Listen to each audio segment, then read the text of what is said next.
Welcome back to another episode of OutRageous HR. I'm your host, Catherine Boudreau, and today we're taking a deep dive into pay equity audits, why they are a growing compliance risk, and how skipping them puts your organization at risk. Joining me today are Sarah Jane and Neil. Good morning. How are you? Doing well. My name is Sarah Jane Hannan. I am a compensation analyst here at OutSolve.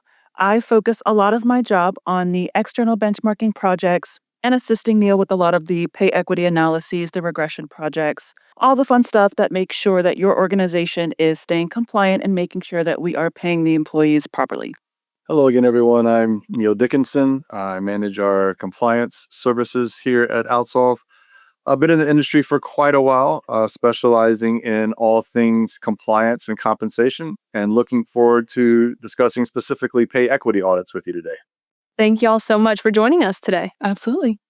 So, Neil, to kick us off, can you share with us a real-world what not to do scenario when it comes to pay equity? Sure. I think the number one thing that we're seeing right now, which I would consider a not to do, is hesitation and really some apprehension and fear around pay equity analysis. There's a couple of different drivers for that. I think the number one right now is the current political environment around compliance and just an understanding if we should be running these reports at all or not. Something's become very clear for our team at OutSolve, where these reports are still very much required and needed, and actually fall in the guidelines of the current administration. We're running analyses on all groups, so we're not intentionally excluding or including any groups based on race and gender, and that's highly important in all workforce analysis in current state. So we do that, and examples of that is we find issues where men are being paid less than women, or white employees are being paid less than other demographic groups. We're going to call that out the same as we would any other groups that are being paid less. And that's exactly what the current requirements are from this administration in terms of looking at everyone the same, essentially running non-discrimination across the board. We've actually always done it that way. But it's even more important now. The other big focus area right now, and this is where pay equity is perfect for, is the idea of merit-based employment, merit-based compensation. That is what we do, is we're ensuring that there are business reasons for differences in pay, especially when they're statistically significant. So it ties right in with the messaging from the current administration. It ties in what we've done historically under Title VII and equal pay. So there should not be hesitation that we shouldn't be doing it. The other big hesitation that we see is that we think we're going to find areas that are going to be problematic for our organization. And I understand that going in.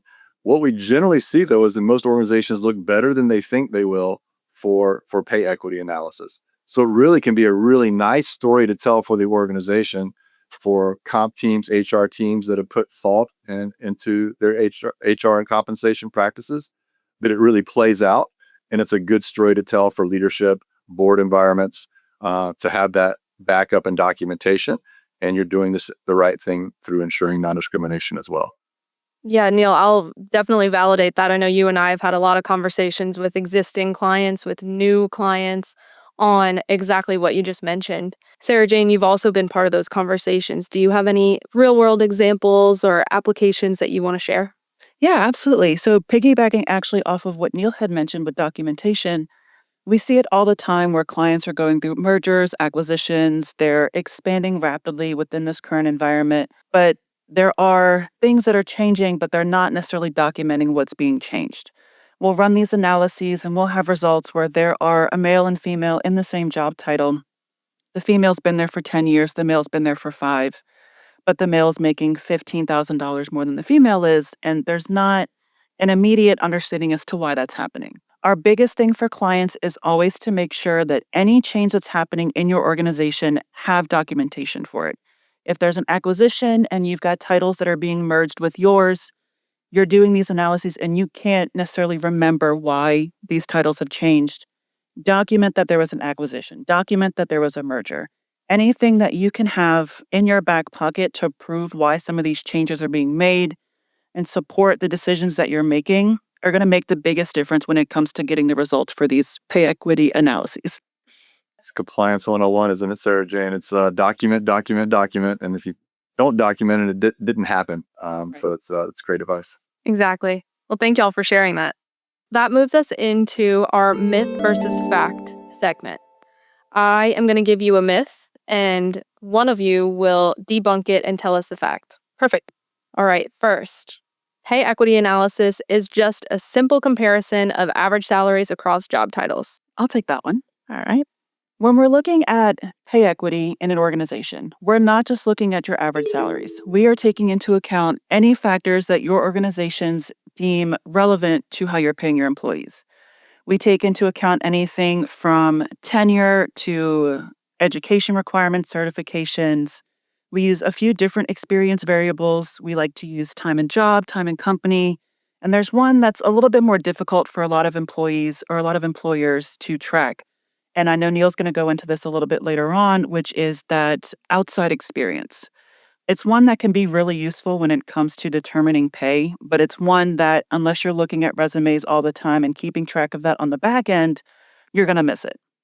So, when we're looking at pay factors for these pay equity analyses, we like to make sure that we are looking at everything that your organization considers important. There are some things that you may give us that you think are important. We'll run the analyses, and they may end up not actually having any effect on pay at all. There's going to be other factors that you didn't think were necessary, but turns out they're pretty important and they're going to have a really high effect on pay. So we like to take anything that you're using, that you're keeping track of and documenting, send that over to us. We'll run the analyses and we'll be able to tell you, based off of everything that you've sent us, what's really contributing to pay and any changes that can be made based off of what you think is being contributed to pay versus what actually is. All right. Pay equity simply means paying men and women the same salary if they have the same job title. I'll take that one. That's a good one. I like it. I think a lot of that comes from the terminologies around equal pay versus fair pay. We kind of hear both used interchangeably. I see equal pay is aspirational. We would hope that everyone would be paid the same based on gender and race. But really, the world that we live in is what we're shooting for is fair pay, is that everyone is paid fairly, understanding that equitable pay is generally not achievable because there are real world reasons for that, which we are allowed to account for, such as someone who has more experience is very likely going to be paid more than someone who is very new to a role. Someone who performs at a higher level consistently and it's documentable is most likely going to be paid more. Someone who lives in New York City may be paid more than someone who is in Dallas, even though they're doing the same work. That's okay. That is still fair pay because we can document it and understand it. So the goal isn't necessarily to have everyone paid the same or what the requirement is to pay everyone the same. Again, we'd love to get there, but what we're held accountable for from a compliance standpoint is fair pay, and that's what we work towards in our audits. And last one, a pay equity audit is a one-time checkbox compliance task. Oh, I like this one. I'll take this one. Pay equity is an ever-changing thing that's happening in the world. Like I mentioned before, you'll have mergers, acquisitions, rapid hiring, minimizing your organization. You can pick one date and time that we're going to run a pay equity analysis. 1 year later, your organization could look completely different, and we're having to run this again. Pay equity will be changing constantly. Pay is always changing. You're going to have booms in certain industries, and others are going to kind of fizzle out over time. But we want to make sure that as you're making these changes through merit cycles, through yearly increases, that we are being consistent, we are being fair, and that we are keeping up with the changes that we're making in the organization. We just talked about how pay equity audits should not be just a check the box task. So, Neil, can you tell us why people should be conducting a pay equity analysis? Yeah, absolutely. Number one, in the compliance world, it's the law, and the federal laws haven't changed. We still have Title VII. We still have the Equal Pay Act, which requires all employers to ensure non-discrimination in employment and in compensation. So fair pay practices. So again, that hasn't changed, and the best way to ensure that is through annual analysis. It's not just thinking I'm doing the right thing or guessing that I'm doing the right thing. It's looking at it analytically and ensuring that if I'm called out on it by an auditor or an employee, I'm going to have my documentation ready, my statistics ready to show that we do pay fairly. So that hasn't changed on the federal level. What has changed is that more states are getting involved now with pay equity. Some states actually requiring you to run analysis. Illinois requires you, if you have 100 or more employees, to run a pay equity analysis. Minnesota requires it if you're a state contractor. There are states like Colorado, Massachusetts, Oregon that while they don't require it, if you do run a pay equity analysis, it does work in your favor if there's a discrimination complaint. So that there are lots of really good reasons from a law standpoint, a legal standpoint, to run a pay equity analysis. Beyond that, it's the right thing to do. It's the right messaging. Number one, if we remember the rationale behind this, it's that there's always been a gender pay gap where women are being paid less. This is a way to ensure that we're moving in the right direction and correcting that. As I said before, beyond that, we're looking at the whole workforce. So we're ensuring fair pay for everyone. And that is a great message to be able to send out. And that we do an annual analysis to ensure everyone is paid fairly based on the factors that we've identified for what we pay for. And you can lay that out there. We look at your experience, your time in position, your performance. We're ensuring that that is what we're paying for at this organization. And it's not because of your race, gender, family status with a manager, best friend status, golf buddy. It's none of that. It's for these specific factors. And these analyses allow you to speak to that and for that to be the type of place that you work in. Great. Yeah. So now that we understand the why behind we should run these reports, Sarah Jane, can you tell us how people can go about structuring a safe audit? Yeah, absolutely. So it all starts with, as I've mentioned before, and I'll probably mention again, documentation.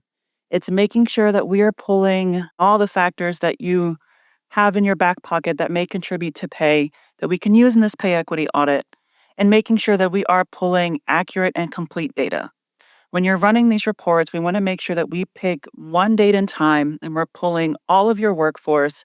We want to make sure that we have all, if not most, gender, race, all the salaries are accurate, the hourly wages are accurate, the departments, everything that we can use to make sure that we are running this audit properly and accurately are in the data. Once all the data is pulled, we do want to make sure that you're working with the right people to run these audits. You want to make sure that you're working with consultants that fully understand how to run these results, why they're important, and the best way to convey these when you're having these conversations with leadership of, they get a little nervous when you start talking about pay and increasing wages.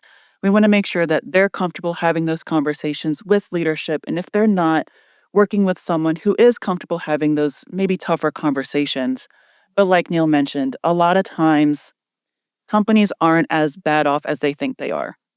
You have these gaps, they're going to exist. 9 out of 10 times, they're not as big as you think they are. And if they are large, most of the time, there are business reasons for those differences to exist. If there's not, then we're comfortable having those conversations with leadership to help get some of those gaps closed and making some of those adjustments. We also like to make sure that clients are preparing for the remediation before we give them the results. We want to make sure that if there are any groups that coming into these analyses you think are going to be problems, let's take a look at this before we give you the results and have some plans ready to go so that if you do get questioned when you're talking to leadership, you've got answers in your back pocket. You've got some situations to run by them, some numbers that they can look at and get an understanding and kind of digest what they're looking at and how to make some of these adjustments happen. Yeah, great. Neil, can you translate for us what the impact and power of a regression-based analysis looks like? Yeah, it's really the most fun thing that we do in terms of being able to geek out with numbers. Multi-regression analysis sounds really scary for those that were traumatized by stats in college. But it's more accessible now than ever. in terms of tools that you can use to run it. It's very accessible in terms of Sarah Jane and the team do a great job of explaining what the numbers mean and what the impact is to the organization. And the power is real. The power is we're not, again, guessing about why there are pay differences. We are pulling in all of your compensation system, your structures, your points that support pay, again, time and position, experience, all of those things we're pulling in as data points as a compensation model to show how those areas have an impact on pay. Again, the hope is when we include race and gender, that those weightings are more than the race and gender weightings. But it really is the gold standard for ensuring that there is non-discrimination. And I will say as well that yes, we're looking at protected characteristics in these analyses, but it gives amazing insights into how your compensation system runs, and it tests ideas and assumptions you may have around compensation. So if you think you're an organization that pays for performance or pays based on experience, you'll really get to see from a numbers perspective how much weight those things really carry. So really, as much as it is from a non-discrimination perspective, you're getting business insights that help you drive good compensation decisions going forward as well. So can y'all give us just some high-level best practices that can be implemented? So I think the biggest one here is that, like I mentioned before, these analyses need to be run yearly. Pay equity is going to be changing, your compensation structures, pay is going to be changing constantly. We need to make sure that we are running these reports and these analyses every year to make sure that we're staying up to date with any changes that are being made, any market differences that might be getting shown, and just making sure that we're really staying on top of how we're paying employees and making sure that we are being as fair as possible. Yeah, that's a great point, Sarah. I would add on in terms of where organizations sometimes miss, and the most dynamic area of pay and fair pay is in setting starting pay, because that's where we have the most wiggle room. And usually, once someone is hired, they're pretty documented process to the organization in terms of promotions and pay adjustments. But when we do starting pay, that's where it can be quite a bit of gray area. The organizations that are doing this the best are making it as algorithmic as possible. So if you come in with this much experience, then you're going to come in this range. So still giving recruiters and managers some room, but limiting it based on, again, valid business factors. So the more documentable and algorithmic that starting pay is, the better off you're going to be, the easier it will be to maintain internal equity once you drop them into your system after making that offer. And then as well, what you've really got to watch out for is how open-ended the negotiations are. So negotiations, we know, can be an area where women can come on the short end of the stick in terms of being paid less from the start and not being able to make that up for a long period of time, if ever. So we see lots of organizations that are really limiting that. If you do have exceptions with starting pay, make sure that you're documenting that as well. Usually you want to have levels of approval. A manager can't just decide, I'm going to pay this person 25% over what the range is. They've got to go through someone above them that reviews it, documents why this is acceptable, and puts that in the file. It's okay to have unicorns. It's okay to pay people more that are really talented that you can attract. It shouldn't be happening all the time, and you should be documenting it. Otherwise, it's definitely going to throw your equity off. Perfect. Well, thank y'all.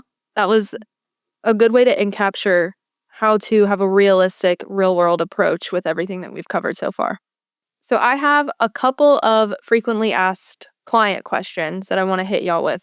First one, how do we explain complex regression data to our C-suite to secure budget for necessary pay adjustments? Yeah, I'll take this one. So this starts with, like we had mentioned, when it comes to running these analyses, we want to make sure that we are taking remedial steps prior to getting these analyses. We want to make sure that you're not being blindsided when you get the results if anything does stand out. But when you're having these conversations with C-suite, we want to make sure that they're comfortable with some of the numbers that they're seeing. When you get a number that's ridiculously high, they're going to be nervous. They're going to tell you that there's not enough money in the budget. But we always like to make sure that we're starting with employees that are going to have the largest impact if they were to leave. We want to look at those job titles and those individuals that might be higher performers, but they may not be being paid like they are. We also want to make sure that we're looking at any employees that might be kind of sitting right in the middle, but they're getting paid a little bit more than they probably should be. So let's make sure that when we're looking at these results and having those conversations with C-suite, that we're looking at employees that are going to have the biggest impact. If there's room, let's start there. If there's not, then let's take a look at some of the groups that might have the largest gaps between either male and female or by race, and make sure that we're trying to close some of those larger gaps first. It's going to take time. It's not going to happen all in one go, and we understand that. But we want to make sure that we're trying to fix as many flags, let's say, that come up as possible as quickly as we can, but also making sure that we're keeping pay fair. We're paying those high performers what they deserve to be paid, and that we're closing as many of those gaps as possible. All right.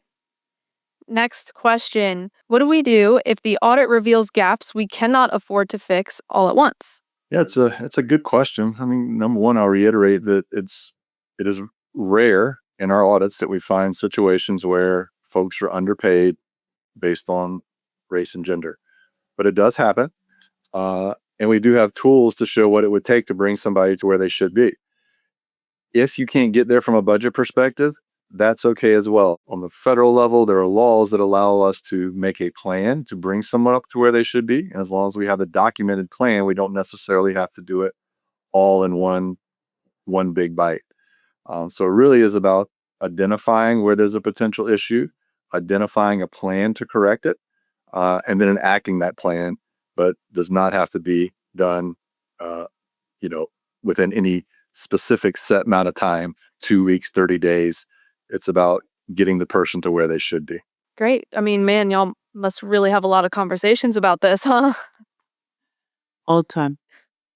All right. Are y'all ready for everyone's favorite part of the podcast? Rapid fire question round. Bring it on. Bring it on. Okay. First one. What is the most overlooked factor in compensation data? Prior experience. What is the first step a new HR leader should take to review pay equity? Determine their pay philosophy. How often should organizations be conducting pay equity audits? Yearly. What is the single most impactful action for HR compliance related to pay equity? You got to do it. You got to run the analyses, and then you'll be glad that you did. Neil, can you share for our HR professionals if there's anything that they should be on the lookout for pay transparency wise? Yeah, absolutely. That's definitely where most of the activity now is at the state level. Believe it or not, just 5 years ago, Colorado was the first state to have transparency laws with job postings. And now it just seems like something that you would come to expect with a job posting. And the states have followed in lines with that. There's now 14 states that require some level of pay transparency in the job posting. And there are more that are coming online. Virginia and Maine, most likely, just waiting governor signatures. It should happen. Will come online this year. And then Delaware next year. And don't be surprised if other states are going to follow. And I don't see any of these as being quite as, going back and forth depending on who the party in power is. We have not seen any states that have reversed or revoked pay transparency laws. So I don't see that happening. As we talk about all the time, it's becoming so common now that organizations that aren't posting pay may be at a deficit in terms of candidates questioning why that's not happening. So pay transparency is the thing to stay on top of. And we know that pay transparency puts pressure on your internal compensation systems to make sure that they're being managed correctly. And our pay equity analysis and benchmarking analysis are the ways to stay on top of that. Well, thank you, Neil, for sharing that. I know that there is a lot changing and moving in the compliance space, especially around pay transparency. So having those key things to watch out for is crucial. To wrap up, I want to make sure that I know what the key takeaways are here. So we need to know that pay equity audits are crucial for risk mitigation. Absolutely. Regression analysis provides the depth that's necessary for pay gaps. Yes. And expert support ensures that these practices are defensible. 100%. If you've got a great team behind you, you've got a great defense. OutSolve offers compensation services like annual pay equity reports, benchmarking, pay transparency consulting, and more. If you want to learn more, feel free to visit us at our website, outsolve.com. Please feel free to continue the conversation in HR Gumbo City, our Slack community built specifically for HR professionals. It's a great place to ask other HR professionals questions or for guidance and advice. HR Gumbo members get exclusive first access to checklists, guides, research reports, and more. Visit outsolve.com/HRG-city to join today. Well, thank you, Neil and Sarah Jane, for joining us today. Absolutely. Glad to be here. Thanks, Catherine. Thank you, everyone, for joining us today on another episode of OutRageous HR. We'll see you next time.